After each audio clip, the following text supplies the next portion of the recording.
Now, this is kind of an interesting part too, right here. He's the one that all the way broke character. He absolutely did. But you know what this is? This is white guilt. This is like, I know something's wrong. I see something's wrong. I want to do something, but I ain't getting out of this wagon. Think about that. He had to save himself, but in order for him to save himself, he had to separate himself from the rest of everybody else. He had to separate himself from he's like, look, we're not here for that. I'm LeBron James, okay? Whatever you do down there in high school and college and elementary, that's what I'm LeBron James. I just want to candle. We're not crashing out over every little thing that the sisterhood and the community thinks we need to be crashing out over.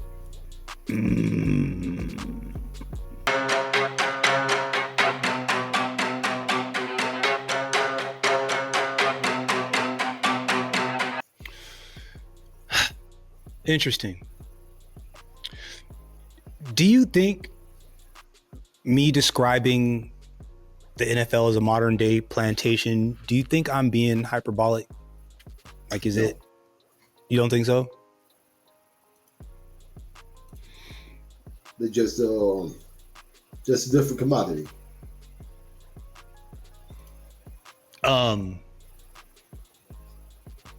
Because I kicked around a lot of different titles.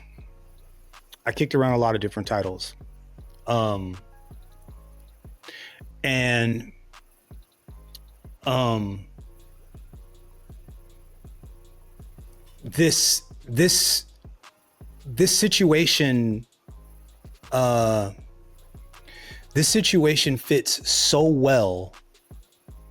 It's kind of hard not to use. So it's not only a microcosm of the NFL and the NFL system has going on, but it's also a microcosm of the United States. Now, this guy does a great breakdown of this scene. He's telling it from the position of a filmmaker, and there is the lens of race that he's telling it through, but I don't believe he has enough of an understanding of what it is that he's looking at. So we're going to help this young man go through this, and I'm going to explain to you, or at least kind of give you idea of like what this really is for real and how a plantation really works. So this is Django Unchained. For those of you that do not know, I caught this movie on the second hand just because I typically don't do slave movies because they make me want to break stuff and hurt people. Typically. When I found out that he lived through the whole thing and he ended up getting his get back, and I realized that, whatever, then that's when I was like, all right, well, maybe I'll check it out. Since, it didn't kill him and he got some get back. It was kind of like some superhero shit, and he got to get the little get back. Okay, let me go watch. You know what I'm saying? So that was when I decided that I wanted to watch it. If it was like a 12 years a slave type thing, I can't do it. I don't need it on my soul. I got enough torment already in there. I don't need any more. So the way a plantation is kind of set up is you've got your expanse of land, and then you might have cornfields over here, and you might have some cattle or some sheep or some whatever over here and whatever over there. Usually on the outskirts of your area, not in the slave quarters, but you've got like other quarters for like your slave catchers. Those are your the white folks that, remember how the lady said that, or on that article, they said that most women don't have the stomach for that business, right? Yeah. Woman Ann Ball had the stomach for that business. Okay. These people that we're about to talk about, the people that live kind of on the outskirts of the plantation, those people are the ones that have the stomach. They're the poor whites. Okay. Yeah. They're the poor whites. The poor whites also would be considered your beat cops, the police that you have around your, whatever. If we're talking about the NFL, those are your defensive coaches, your massage therapists, the supporting cast to help keep you in line, to kind of help take care of you, right? Because they got to make sure you take care of your body, so you have to have your massage therapist, right? Like that. I mean, this is 2025. This is not 1800s anymore. We're not picking cotton. We're catching touchdowns, right? That's the difference. Okay. They're traveling with a bunch of they've got their own security with them. So there's some guys that are riding on a horse. There's Calvin Candy himself is riding in the little cart thing. He's got his guest and his attorney sitting in there with him, right? And then walking behind are all the newly purchased slaves. And then riding on a horse, which is strange, catching everybody off guard, is Jamie Foxx. That's Django. He ain't supposed to be riding on a horse. Everybody's looking at him weird riding a horse because he's an elevated black guy. He's still a black guy, but he's better than the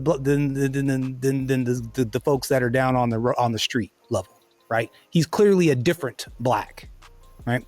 Let's let this scene continue, because there's a part of it that I want to get to, because I'm really disappointed in a lot of the ex-NFL players and a lot of these alleged black people that bent the knee to this bullshit. But whatever, I digress. Let's go. Opens with a wide shot as the convoy comes up the road. It immediately sets the mood of confinement and unease, as the frame is practically packed with trees. The convoy is relatively small in frame, and we can barely even see the sky. Compared to the earlier shots of the convoy crossing open landscapes, this moment feels claustrophobic. We're no longer in neutral ground. We're deep in the south now, deep in Candy's territory. As they ride in, we shift to Django's perspective. Now, this is what I was talking about. These hillbillies right here, okay? These hillbillies, see, they hate black people. These hillbillies right here. Claustrophobic. Right We're here. no longer in neutral ground. We're These deep in the hillbillies south right now, here. deep in Candy's territory. As they ride, These guys right here. These hillbillies. Because they're poor. They live on the outskirts of the whatever. They run around. They got to go catch the slaves. They're the slave catchers. They're the cops. Okay. Those are the poor whites. Those are the trailer park whites. Those are the people that, again, are in the trenches with us, but have resentment for us, that have absolutely no problem doing violence to us. Now, these other proper white folks, even though they're part of this whole gig, they don't like to get their hands dirty. They don't want to get look. That's beneath them. What did Skip say? It's beneath your dignity. This is what he means. Getting off your horse and dealing with these people is below your dignity. You shouldn't be. That's different. That's not for you. Let's continue. in, we shift to Django's perspective. Candy's trackers look up at him, staring, silent, Resentment. processing what they're seeing. A black man on a horse. Their expressions flicker between shock and quiet. More resentment. Think about this for a second. What are we feeling right now? Black ass Shadur, right? Resentment. Like, why you make all these millions of dollars? Why the hell should you? Why are you complaining? Right? Why are you complaining? Okay, let's go. Resentment, reinforcing the brutal reality of the world Django is walking through. All the while, That was a woman, by the way, with the axe. That was a woman, by the way. We got to stop pretending like these ladies ain't out here doing dirt. Let's go. we hear feral barking in the background, but we don't know why yet. We cut to D'Artagnan up in a tree, and then a quick tilt down frames the dogs at the bottom of the tree barking at him. What makes this moment so effective is that we don't just cut to the dogs, we tilt down. A cut would have given the audience a split second of detachment before the horror is revealed. The tilt keeps us locked in the same visual space. This builds on Tarantino's larger intent, to make sure we don't just see the moment, but that we're stuck inside it. Django and Shield are frozen, forced to witness the cruelty play out, and Tarantino does the same to us. The tilt subtly Broken Blade. Got D'Artagnan up in a tree. Everybody's looking at him. Dogs barking underneath him. Everybody's watching. Everybody's watching. Dude in the wagon's watching. Dudes on the horses watching. Dudes at the house watching. The dogs is barking. Everybody's watching. Does that not seem like what everybody was doing on this NFL draft for 3 days? Watching Shador for 3 days? Watching him up in that tree? Shed it sharp also. All right, let's continue. I'm just saying, bro, it's so many parallels. It's so many parallels. So let's watch. So here's Shador up in that tree. He messed up. The man is not happy with him right now. He didn't do what he was supposed to do. He didn't dance when he was supposed to dance. He didn't fight when he was supposed to fight. He didn't fuck when he was supposed to fuck. He's in trouble. And he tried to run away. He tried to get off the plantation and they chased him up a tree. All right. Removes our sense of control. We don't get to choose when we see the dogs or how we process it. The camera forces our gaze downward, locking us into position. Look what happens if I remove the tilt down and we just cut to the dogs. The impact isn't the same. The tension doesn't build. The feeling of entrapment is gone. This little moment isn't just about showing fear. It's about... Now, let's go back to that quick second. That second. The impact isn't... Now, look at all these people watching. Look at all these people watching what's going down, right? Everybody's watching. Got my man sitting over here, crossed-armed on the horse, right? You got all these black folks back here. They're watching, right? Django, he's watching. Django is like LeBron James. Django is like Deion Sanders, O.J. Simpson. One of those guys, a special black guy. Okay, Shaquille O'Neal maybe, if they could find a horse big enough for him. Isn't the same. The tension doesn't build. The feeling of... Now, then we got the guys that are sitting in the we got the attorneys and we've got the judges and the people that organize the we got all this is the administration here. The administration is sitting in the little cart. Entrapment is gone. This little moment isn't just about showing fear, it's about making us feel it. We cut to a wide shot of Django as the convoy slows to a stop and he edges closer to the commotion. The blocking and staging in this moment are deceptively brilliant. Now, you see how everybody's fanning out? On one side, you've got the police, the degenerates, the ones that are about to do violence on one side, all the black folks, all the black slaves on the other. They're all on the ground though, together. Movement flows on both sides of the frame, bodies shifting in their different directions, creating a subtle sense of entrapment. Visually... Now, not only that, peep the other guy over his shoulder. So even though he's on the horse by himself, he's got a handler, whether he knows it or not. To a wide shot of Django as the convoy slows... Right, see how he's right there? Now watch. ...to a stop and he edges closer to the commotion. Homeboy rolls up and so he's got somebody, even though he's by himself, there's somebody watching him. What's up? Shay and Skip. He has a handler. Let's continue. The blocking and staging in this moment are deceptively brilliant. Movement flows on both sides of the frame, bodies shifting in their different directions, creating a subtle sense of entrapment. Visually, Django isn't just riding forward, he's being funneled into the scene, as if the frame itself is closing in around him, hinting to us that this moment is as much for Django as it will be for D'Artagnan. Then we cut to an even wider shot. D'Artagnan. Now, once again, everybody's watching. Everybody's watching. This is a show, ladies and gentlemen. Everybody's being entertained. Are you not entertained? Everybody's watching this man about to get butchered, but everybody's just sitting around. They're not going to do anything about it because they can't.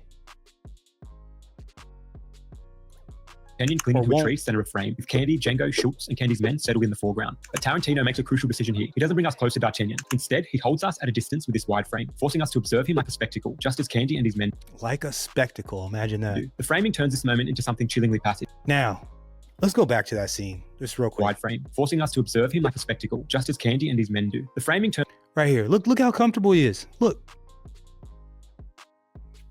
Right? He's like, look at my toys I'm playing with. Look at my toys. Look at my toy up there in the tree. And then my whole, my dogs are doing what the dogs are supposed to do, and my degenerates are doing what my degenerates are supposed to do, and my property is up in that tree, Turns this moment into something chillingly passive, as if we're not just watching a man about to be punished, but watching how the casual treatment of another human has become in this world very much a spectacle. As the tension builds, Candy... Now this part is interesting. Commands his trackers to quiet the dogs and orders D'Artagnan down from the tree. His lawyer, Mr. Mogi, dutifully opens the carriage door, and this is where the real weight of the scene begins. We enter a 1 minute and... Now, he steps out of the cart and steps through the shit to get to his stuff. tree. His lawyer, Mr. Mogi, dutifully opens the carriage door, and this is His lawyer opens the door. where the real weight of the scene begins. We enter a He steps 1 down. minute and 33-second unbroken take, a deliberate choice from a director known for his meticulous filmmaking. The lack of cutting traps us in the moment. We have to be witness to the real-time horror, watching Candy's power play unfold whether we like it or not. As Candy steps out of the carriage, the camera tilts down to his boots, following him as he walks straight through horse. Through the horse shit. Let's think about it. It's not on accident. Now he's out of the cart. Now he's down on our level. He's got to step through the shit. Boundary, Huh? almost. What? Marked as a boundary. Absolutely. It's an absolute boundary. Absolutely. And note how everyone else stays back where there's, he's the only one that comes down to get into it. Shit. It's a moment that might seem incidental, but this is Tarantino. There's nothing accidental about it. His films often inject irony into dark moments, and this is no exception. The choice to include this quietly undermines Candy's self-image. He presents himself as a refined Southern aristocrat, a man of taste, wealth, and power. But here he Right? But at the end of the day, we know what this person really is, literally stepping through filth. A visual metaphor, simple but cutting, because no matter how much power he wields, he is still heavy in filth, both literally and morally. Candy strolls towards D'Artagnan, stopping beside his lead tracker, Mr. Stonecipher. The camera frames them in a mid-two shot, a seemingly simple composition that carries a powerful visual message. The framing and staging here are masterful. The shot is Once again, look at all the people behind, right? Like they're conducting business. And you got Django back there, you got the slaves back there, you got the lawman back there, you got the attorney back there, you got the whole crew. Who is that? Black Society. You've got these are the beat cops, local cops. You got the guys that are up on the horses would be your FBI, CIA, like your upper echelon, right? Like that's what you got going on here. And Calvin Candy is the United States. Packed end-to-end with bodies. The carriage, the slaves, Django, Candy's men, all stretching across the background, creating a wall of entrapment. There is no open space, no visible escape. The blocking reinforces the power play unfolding, which as we're about to see, this scene turns into a chess game of sorts, a play at power. Candy asks his lawyer who D'Artagnan is supposed to fight next, and D'Artagnan desperately begs for mercy, pleading that he can no longer fight. In response, Candy walks closer, kneels down to D'Artagnan's level and faces him directly. The camera now frames them opposite. Once again, this guy's about to explain it, but this is what this shit feels like for real. This visual, before he gets into it, just all the resources, all the people on the side. D'Artagnan struggling by himself alone, no backup.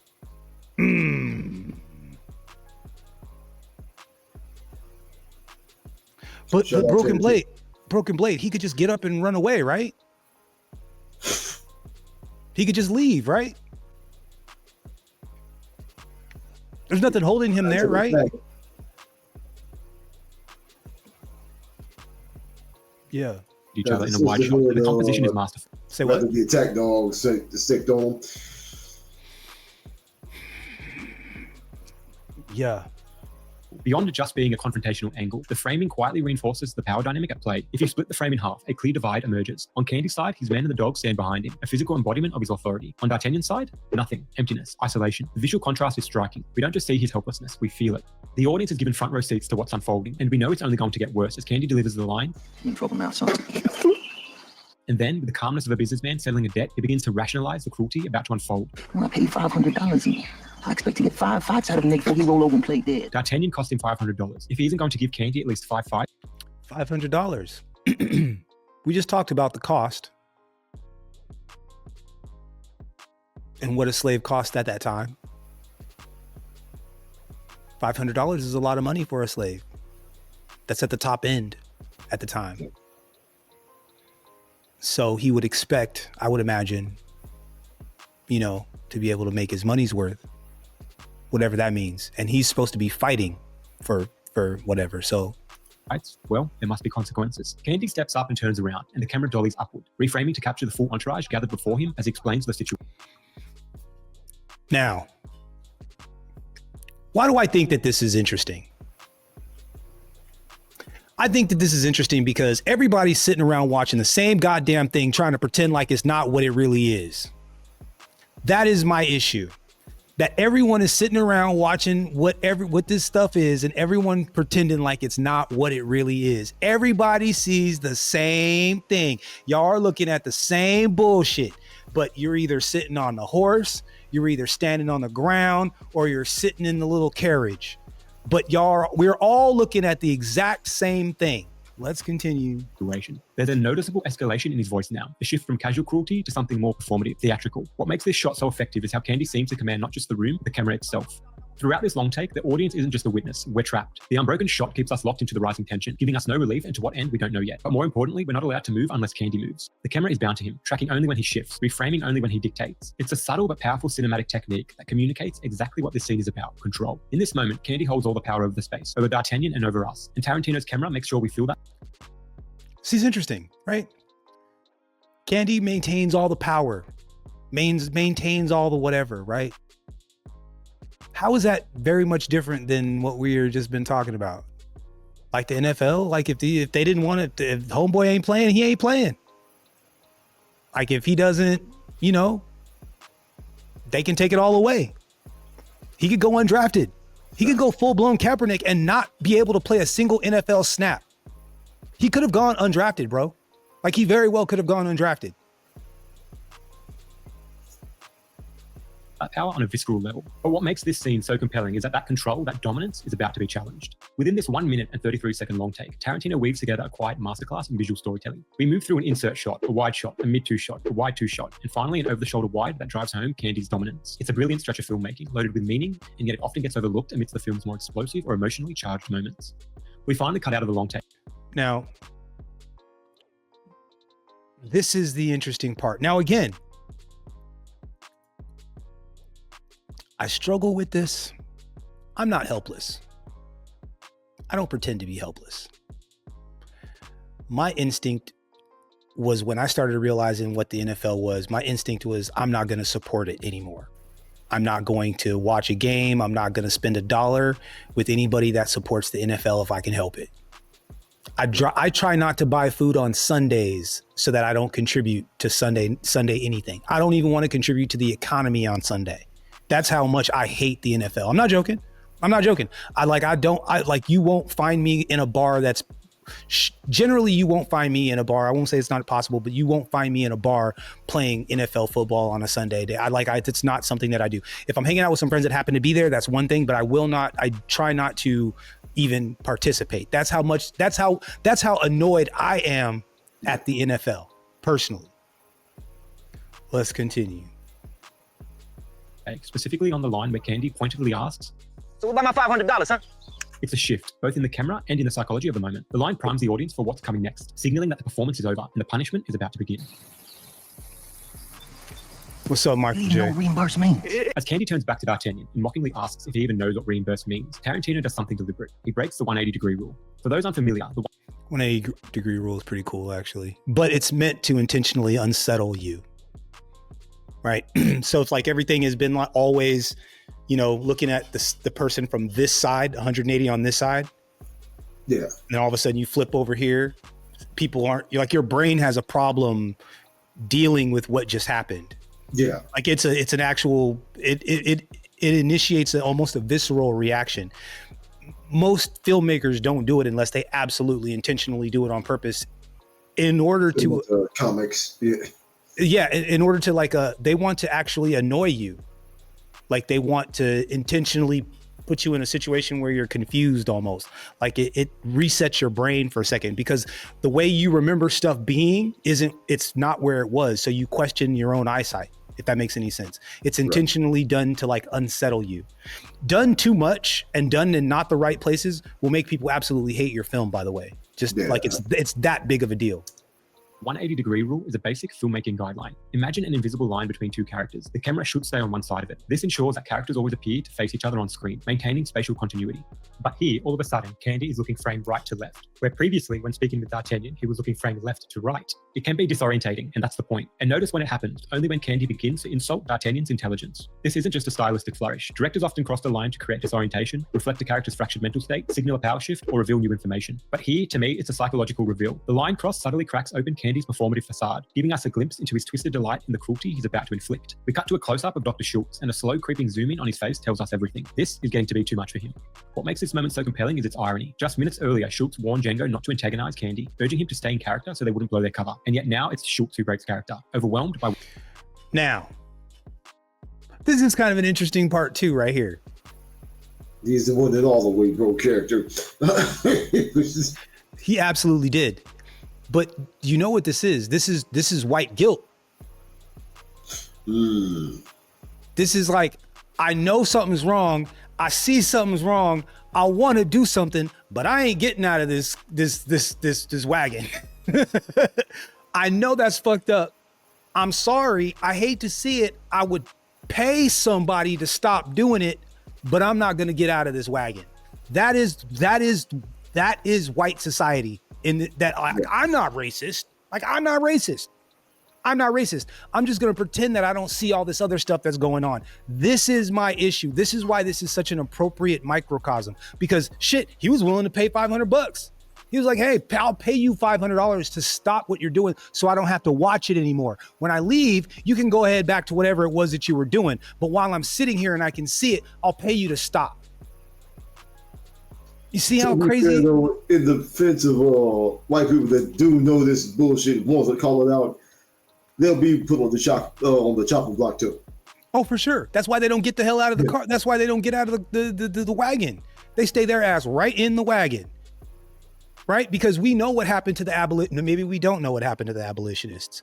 Well, the abolitionists that got caught up, that were trying to free us, the white folks that did, the good white folks, those white folks, some of those, they got hung right along with us. I got to be real with you. They were looked at as traitors of their people, and they were treated as so. So let's not get it twisted. That there's a reason why he ain't getting his ass out that wagon. What he's witnessing. He stands up and offers to reimburse Candy the $500, a glaring contradiction for a man supposedly eager to buy into the Mandingo fighting business. The weight of this action lands immediately, and Tarantino hits us with a snap zoom on Candy's face, a jarring sudden zoom in that echoes the techniques from old westerns, kung fu films, and horror. It's a highly stylized movie. Shout out to Quentin Tarantino. I hate that I love this movie so much. But here it works flawlessly. While Django Unchained pays homage to spaghetti westerns that inspired it, Tarantino uses the snap zoom not just for style, but for dramatic effect. The moment rattles Candy, and the camera echoes that shot, sharp, sudden, and loud. It's the visual equivalent of a record scratch. What follows is one of the most riveting power plays in the film, a quiet but loaded exchange between Schultz, Django, and Candy. Now again, this is an interesting situation here. Let's watch. Candy is confused. Let's think about this, right? Let's think about the players. Who are we talking about now, right?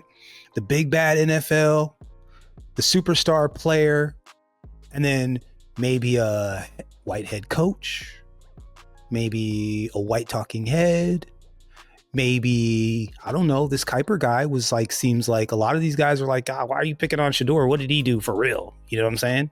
That's exactly what we're experiencing right now. Even suspicious. We cut to a medium close-up of him, but now the camera has shifted to a low angle looking up at him. It's subtle, but it transforms Candy's presence. He's no longer the showman. He's now a threat. As he begins to question Schultz, he walks forward, and the camera dollies backwards with him. Another moment where he commands the frame. He moves, the camera follows. He dictates the rhythm. Then we cut to a wide shot of Schultz, and now the camera is dollying forward, mirroring Candy's movement. It's a subtle visual echo, but it's powerful. It tells us without saying a word that Candy is closing in, not just physically, but psychologically. The walls are tightening, and Schultz knows it. But before Schultz can dig the hole any deeper, Django steps in. No, he won't.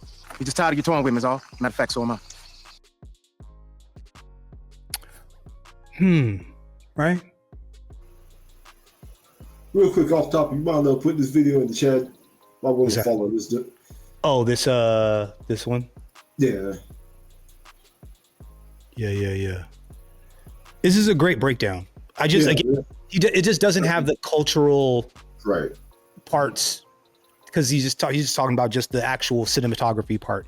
But again, it fits like it's a triple entendre. Yeah. Like it fits not only the bigger picture, but the smaller mid picture, and then it's a microcosm of everything.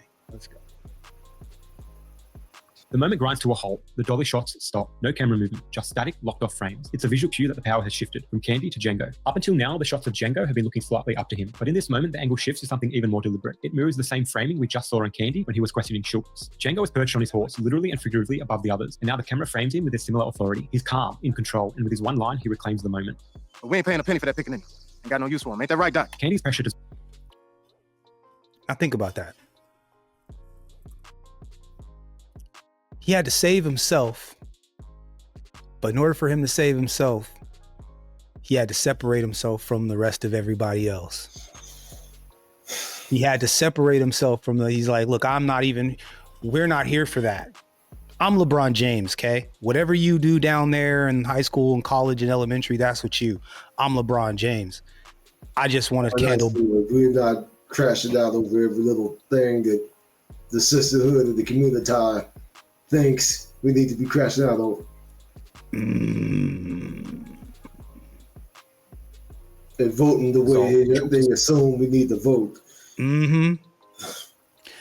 Which Jason Whitlock gives permission for the white man to sit down. He was about to do something. He was about to save. Look, think about this for a second. He was about to save D'Artagnan. He's about to give him $500 and he was going to save him. But Django knew that would have been a fool's errand. Stopped him from doing it. Yeah. Permission. I know you feel bad, white man. I know you feel bad. But look, this is his party. You're going to have to just sit down and watch this with the rest of us. It's okay. I know you feel bad. But you're going to have to watch this with us, with everybody else, because this is not your show. Now look at the other guy in the wagon. He's barely paying attention. This fool barely paying attention. But this white man was like, oh, whew, thank God. Thank you for letting me out of that, Jason Whitlock. Whew, thank you. Hallelujah. Because since you said it, then now I can say it. I'm good. So you've relieved me of my duty. Got it. Silence. And now the power has shifted to Django. The moment has turned deadly serious, but in typical Tarantino fashion, he undercuts the tension with a sudden comedic beat. Ain't that right, Mr. Stone Cipher? And what do we got? The degenerates again. Oh wow, you this uppity N-word has what? He's sitting on a horse. He's talking out of turn. He's talking to another white man over there. Like I don't know what to do with this dude. LeBron James is gonna have to get off. Like we're gonna have to figure something out. I'm not used to seeing black men doing stuff like this. Who does this black man think he is? Who does he think he is? Who does he think he is? That's right. It's such a small, absurd gesture, but it lands like a punchline, and that's what makes it brilliant. As an audience, we're suddenly unsure of how to feel. Should we be scared or should we be laughing? In a static wide shot, Candy The old degenerates. walks up to Django. There's no camera movement now. Candy's command has been challenged, and the stillness reflects that. We then cut to two tight close-ups, reverse shots of Candy and Django. These are the first close-ups in the entire sequence, and their sudden intimacy gives us weight to what's about to be said. The tight framing emphasizes this moment for what it is, not just a turning point in the scene, but a turning point in Candy's authority. And then he gives the order. Now,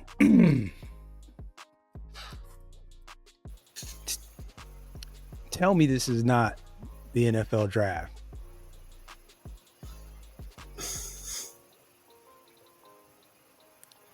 Tell me this is not the NFL draft. Now look. Now they're allegedly, they're like, I'm about to teach this D'Artagnan, I'm about to teach him a lesson. He was speaking out of turn. He wasn't doing what he was supposed to do. All these people, there's all this hubbub and everything about him. A man over there wanted to save him. You're over here finally keeping it real, but you know, I still have to prove a point. Stone Cipher? That Marshall and the bitches send D'Artagnan to nigga heaven. The dogs are unleashed. The entire moment unfolds in slow motion, a deliberate contrast to Tarantino's typical fast-paced, stylized violence. By slowing things down, the moment becomes... That woman has an axe, by the way. There was a woman right there with the axe. Just thought I'd put that out there. You know, because we don't discriminate around here. Heavier, more visceral, and far more disturbing. The brutality of what's about to happen doesn't shock, it lingers. And the audience, like becomes heavier, more... Now look at how excited all these people are. Tell me, after they pranked Shador, did not all these white folks, they were giddy. They were so excited. And then when you get to the fifth round, oh my God, see, he wasn't that good anyway. Oh my God, the joy that some of these people get at our pain. The joy, the enjoyment. They were Sharp. They were celebrating Shannon Sharp, Bill Cosby, O.J. Simpson, Jack Johnson, Diddy, right? People, I've never seen some of these YouTubers smile and black paint makes, I see teeth all of a sudden. I see all this enjoyment. Let this rock. Far more disturbing. The brutality of what's about to happen doesn't shock, it lingers. And the audience, like Schultz and Django, are forced to sit with it. We get a brief overhead shot of the dog bite. Forced to see. Now look, you got all them people just standing around watching. not doing anything. George Floyd, Tamir Rice, any of the endless other deaths that probably could have been prevented, and we just sit and watch. We just sit and watch. There's a whole bunch of people that are 30 or 40, 50 feet away from there, right there watching this go down. All right, then. Fighting at D'Artagnan, and that's it. The rest is left to sound, to screams, and to the Look, my brother sitting here. He's like, I will tear every last one of these white people up if they put their guns down. This brother, you know it. He's like, I will kill every single one of these people with my bare hands. But he's got his handler, right? He's got his buddy sitting right over here. Got a black man on the wagon. He's got his back turned. He can't look. He's the only one that's able to. A homeboy over here, he's looking off to the side. He can't look. The dude with the top hat, he's looking side-eyed like, look, just look. None of this stuff is done on accident. Like they're watching a life being ended right now. Like right now. Like dogs are eating somebody up right now. imagination of the audience.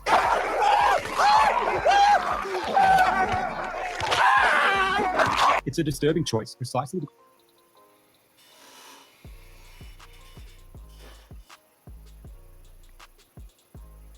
the NFL drafts. I guess we better fall in line. We don't want to end up like Shador. That sure looks like us right there. I don't mean literally, I mean figuratively. That looks like us right there. Just watching shit go down. You can't do anything about it, right? We can't. Is that it? We can't do anything? Is that for real? Like, can we not? Physically, the biggest baddest guys on the field. Biggest baddest guys are physically the most imposing. Look at these big old brothers. Back in the day. And all they can do is stand there and watch.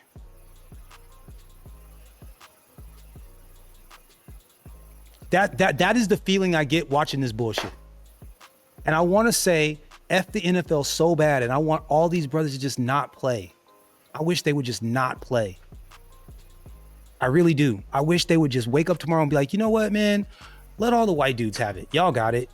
Turn this bitch into hockey again. Let them turn it into hockey. Let them play. Why do we need to play? Why do we need to play? Let them play. Why do we need to play? Let them play.